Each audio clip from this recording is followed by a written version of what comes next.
大家好，今次我會用蝦嚟做一個又簡單又惹味嘅金蝦油泡蔥蒜刀削麵，唔知道大家有冇興趣試下呢？材料就係咁簡單啦。我哋先將蝦處理好佢，將稍為尖嘅部分呢，我哋就剪走佢唔要。跟住呢，我哋呢就喺蝦嗰個背脊位置呢，我哋劏開佢，將蝦腸取出，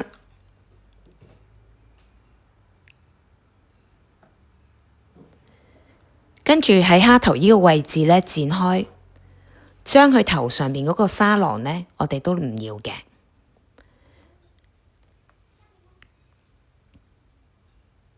跟住剪開佢，方便處理。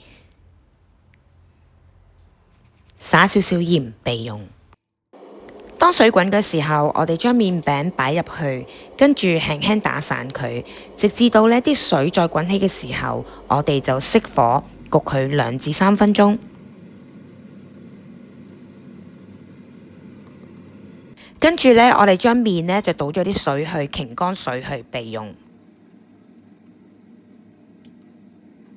呢個時候，我哋預備調味：豉油2湯匙，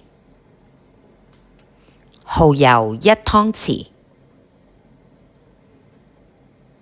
清水6湯匙，攪拌均勻備用。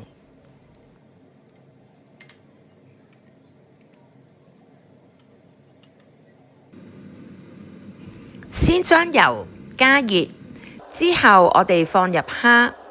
慢慢咁樣煎到佢金黃色。當兩邊都煎到差唔多嘅時候，我哋就攞起備用。剩落嚟嘅蝦油，我哋就放入蔥頭同埋蒜頭，慢慢咁樣爆香佢。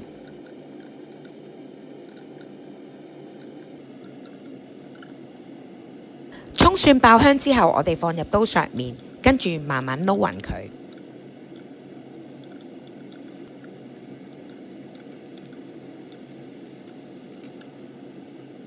呢個時候，我哋可以將蝦擺埋一齊，跟住放入芫茜同埋蔥。冚喺面之後，我哋將調味豉油撈喺面頭，冚蓋，慢慢焗佢大概1分鐘，再撈下煎下佢，咁就完成㗎啦。簡單惹味嘅金蝦油爆蔥蒜刀削麵，咁就完成啦！香噴噴，蒜葱味超足，大家係咪好想試呢？多謝收睇，歡迎訂閱、Like and Share。